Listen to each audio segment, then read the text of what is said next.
welcome to the session everyone. This is Sweta, your English master teacher at Vedantu. And guys, today we are going to start off with the most awaited play from your syllabus, that is Merchant of Venice. I'm very sure that you all were waiting for this play, right guys?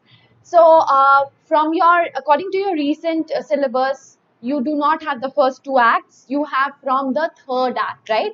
So that is what we are going to cover in today's session. But of course, you need to know exactly what happened in the first two acts so that you have a comprehensive idea about the play. Otherwise, you won't be able to understand the entire play, right? So I will be talking about the first two acts in very short, basically making you acquainted with the major events of the play in the first two acts, and then I will be delving into the act 3 in detail along with the quiz questions guys, because that is how you will be getting your questions.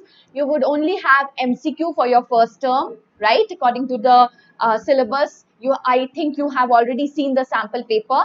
So yes, based on the questions on the sample paper that has recently been published, we have come up with the play, and we would exactly have the same kind of questions so that you can practice. So guys, please stay tuned throughout the session, all right? And do attend all the questions. Give me the answers in the chat. Do you promise to do that, everyone? Okay, let's begin with the session, guys. Those of you who do not know me, I am your English master teacher, and talking about my educational qualification, I have pursued my masters in English and B.Ed with a year of teaching experience. I have seated, qualified, and have also mentored more than 20,000 students, both online and offline, right? And my motto is to unleash the power within you, because I believe each one of you are powerful. So put it down in the chat, guys. Empowered, because literature and language is going to empower you. You can express everything with the help of language, and of course literature gives you the opportunity to create, ideate, innovate, right? So all of you are empowered, right guys? So we'll begin with the word of the day given by Amruta. Intuition is the word. A very big round of applause for Amruta. Intuition means, the ability to understand something instinctively, instinctive idea, instinctive feeling that you get. It does not actually have any logic or reasoning. That is intuition, right? So we shall allow our intuition to guide us. That's how Amrita has used this word in a sentence. Now, what is your word of the day? Please don't forget to put that in the comment section for the homework, guys. Okay, and I would like each one of you to frame one sentence with intuition in the chat box right now. Okay, guys? So let's begin with the session. But before that, don't forget to hit the like button. Okay?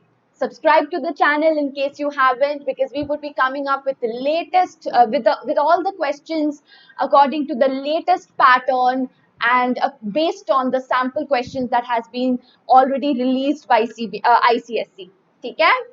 So guys, let us begin with the major events in Act 1 and Act 2. Okay? That's what we are going to do right now. Let's delve into Act 1. Now, Act 1, definitely it talks about, first of all, first acts always, especially Shakespearean plays, but yeah, not just Shakespearean plays, but always, usually the first act begins with the introduction of the characters, setting the background, setting the mood of the play, and that's what we also have in this particular play, right?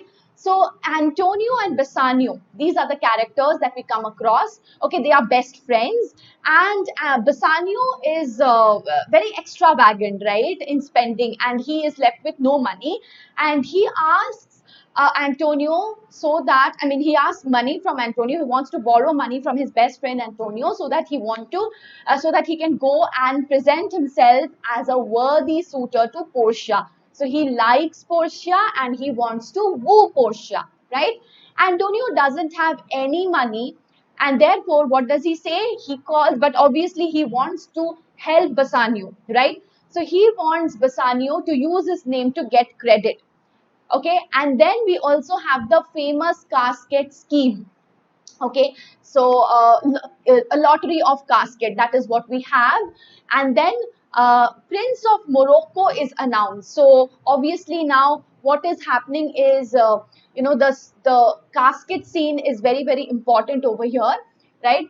So casket scene is elaborated, and of course, the entire thing over here, Prince of Morocco is announced, and then all the other suitors who have come for wooing Portia. Okay, so Shylock is also introduced. Now very important is the character of Shylock over here. Bassanio has no other way but to borrow money, so obviously Bassanio also wants to present himself as a suitor, and he has to also choose the correct casket, right? Now Shylock agrees on one condition, a bond. If Antonio fails to repay, Shylock would take a pound of flesh. Very, very important is the bond. Please note. Okay. Now, since Bassanio borrows from Shylock, now Shylock is a Jew, please mind that, and he is presented as a typical Jew. Jews are especially known for their money lending business, and Shylock is also portrayed as the same, and he's also portrayed as very, very greedy, right? So he says that if Antonio fails to repay, then he would take a pound of flesh. That was the bond, that was the condition. Please note that.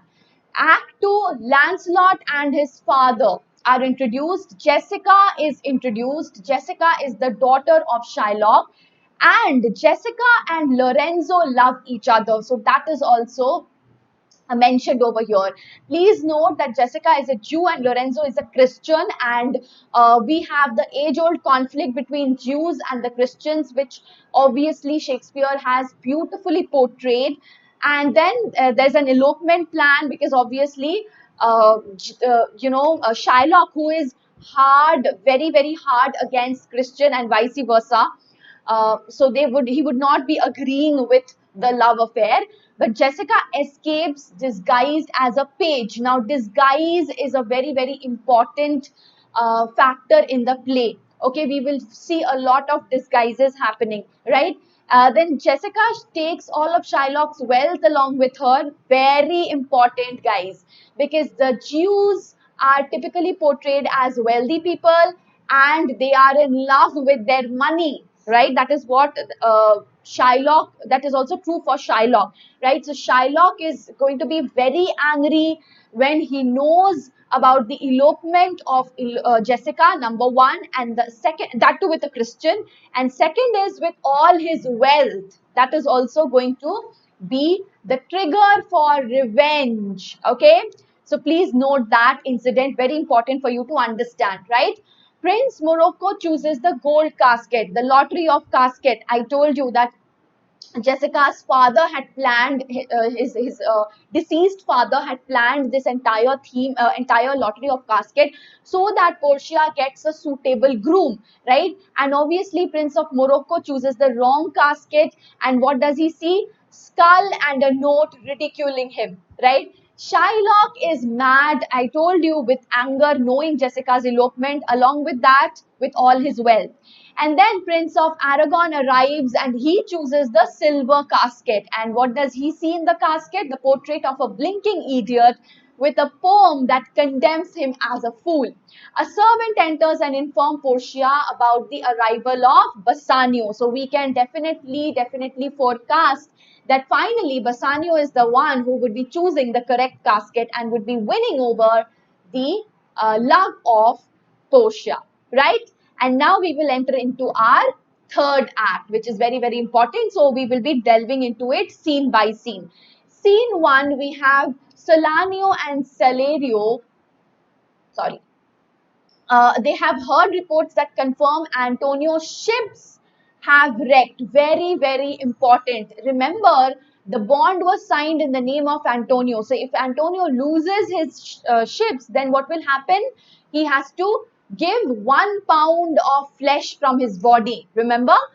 And now Shylock also, you remember, he's burning with anger. He wants to avenge, right? Because of his daughter's elopement, along with his wealth, right? So we can understand what is going to happen next. We can almost predict what is going to happen now. Now Shylock, reeling from his daughter's escape, he has not yet reeled, right? He is still reeling. He is still trying to come out. He's still, very, very angry. And now at this point he hears from Celerio about Antonio's bad fortune, that his ships are wrecked, right? And his grief turns to anger. Celerio questions whether Shylock will really take a pound of flesh. And what does he say? He responds that he will take it in revenge. Very, very important. The concept of revenge. And he says, just as a Christian would. So he hates Christians, and Antonio is seen as an embodiment of the entire Christianity by Shylock. But obviously, behind this, nobody is born, with hatred, right? Obviously, there are circumstances, there are situations, okay, which force, which compels people to take revenge, right? Which compels people to become the way they have become, right? That is also a very important point that we need to keep in mind when we are sketching the character of Shylock or Antonio, especially Shylock's character, right? Now, Tubal is another Jew. He confirms Antonio's shipwreck and tells Shylock that he hasn't found Jessica, but he has heard that she has spent 80 ducats in one night and has traded her mother's ring for a monkey. So this is something which is going to drive Shylock crazy. Now, obviously, this has enraged Shylock, and he gets an officer to arrest Antonio in order to collect his bond, right? Now, this is the question, guys. First, we'll read the extract and then we will answer the question. So, guys, are you ready along with me to read the extract? Okay, so let us read the extract first, okay, and then we'll have the question, right? So, Larino, why, I'm sure if he forfeit, thou wilt not take his flesh. What's that good for? Shylock, to bait fish withal, very, very important. If it will feed nothing else, it will feed my revenge. Very, very important, guys. Right? Now, let us have a look. Now, he is in he is absolutely crazy with anger, burning, fuming with anger. Right? So, let's see what's the question for us. Where does the above exchange between Shylock and Salarino take place? On a street in Venice, on the Rialto, on a street outside Shylock's house, or on a street in Belmont? What do you think, guys? Very, very simple. Okay, 3, 2, 1. Yes, it's on a street in Venice. Very well done, people. Okay, the next question is, what is Antonio required to forfeit if he fails to repay the amount he borrowed from Shylock within the time frame? So obviously he is required to forfeit a pound of his flesh, right, guys?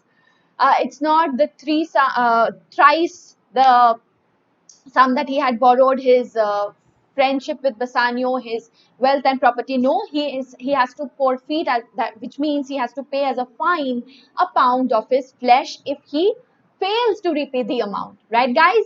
The next one is, what recent event in his personal life does Shylock lament earlier in the conversation?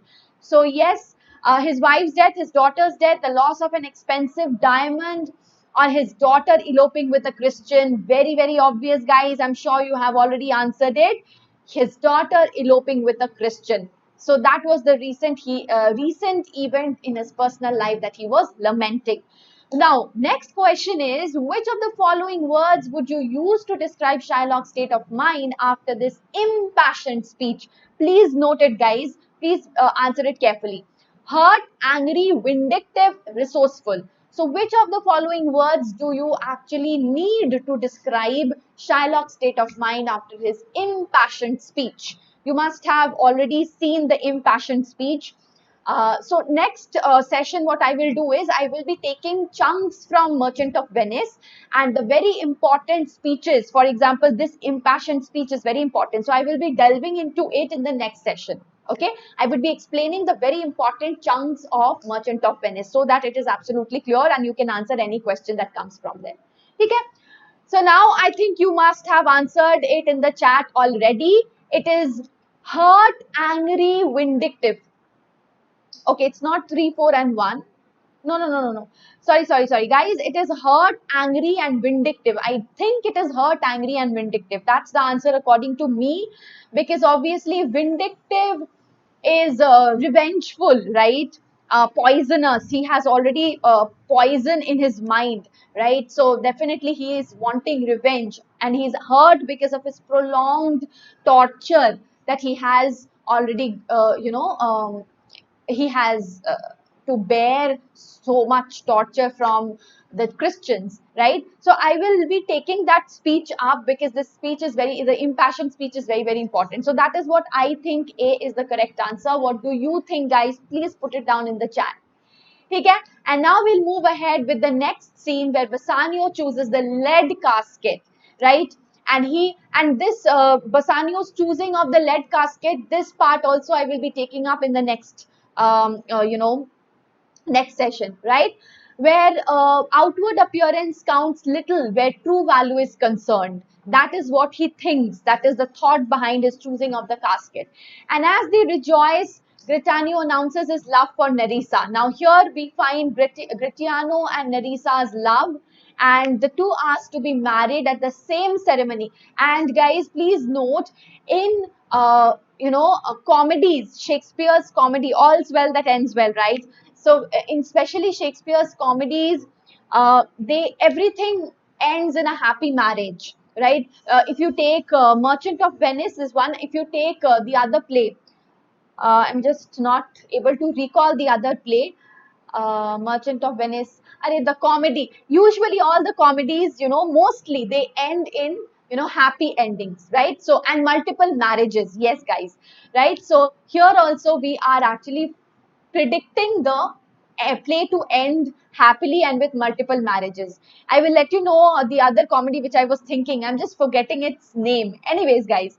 So Celerio then arrives with Lorenzo and Jessica carrying a letter. Now, this letter is also very, very important, right? From Antonio to effect that all his ventures have miscarried and his bond is forfeit. So now he is supposed to pay, right? What is he supposed to pay?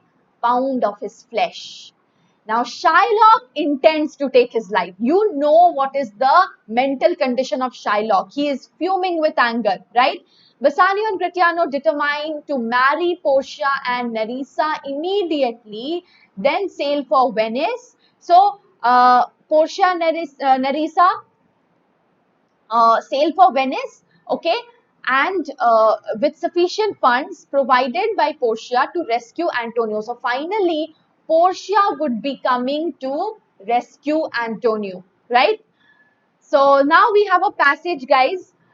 Portia, away then, I am locked in one of them. If you do love me, you'll find me out. Nerissa and the rest stand all aloof. I'm sure you have already noted this. This is from Act 3. So let me see what is the question. I'm locked in one of them. The word one refers to dash. A silver casket, a gold casket, a bronze casket, or a lead casket. Very simple, guys. You know where is Portia locked, which Bassanio finds it out, right? So it is obviously lead casket. Okay, guys, next scene. Shylock takes Antonio to jail. Right now, that is what Antonio wanted, Shylock wanted, right? That he would be punishing Antonio for all the wrongdoings, for all the tortures that he had, he had suffered, sorry, right? So, Salanio and Antonio discuss whether the Duke will dismiss the case, but obviously, law is very important, especially in Venice. Venice is known for its law, right? So it cannot mold the law. So obviously Antonio thinks that he will lose his life. Coming to scene 4, Portia leaves her estate in the hands of Lorenzo while pretending to stay at a monastery. Again, we will find disguise, right? So disguise plays a very important role in Shakespeare's play. Okay, and a few miles away during their husband's absence, and instead what does she do? She gets documents and legal clothing from her lawyer cousin so that she and Nerissa may go to Venice. Why? Because she wanted to rescue Antonio. Portia promises she will divulge her plan on the way to Venice, right? So guys, that's where we have to end, and we will continue from here in the next session. Okay.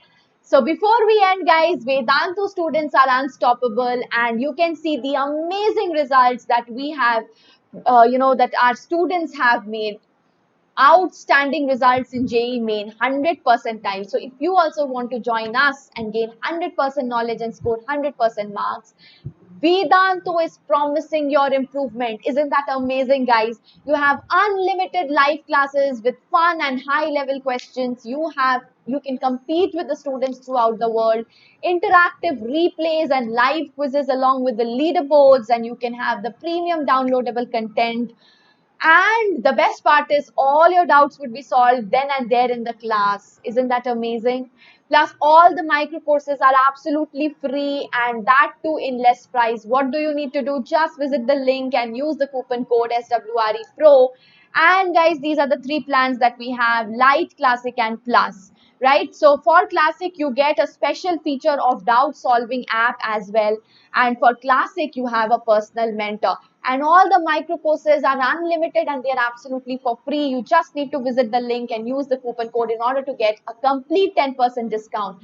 Just have a look at the batch starting date. You can take a screenshot, guys, if you want. Okay, 30th August. Dekho, CBSE Foundation, NTSC, everything is there. And the homework question that you have is describe Portia's plan. Okay, so put it down in the chat. Let me know the homework question and get a chance to be the next homework rocker for the next session, guys. Okay, so come back in the next session. I will be discussing Act 3 in detail. Right, guys? Okay, so till then, bye-bye. Take care. Thank you so much.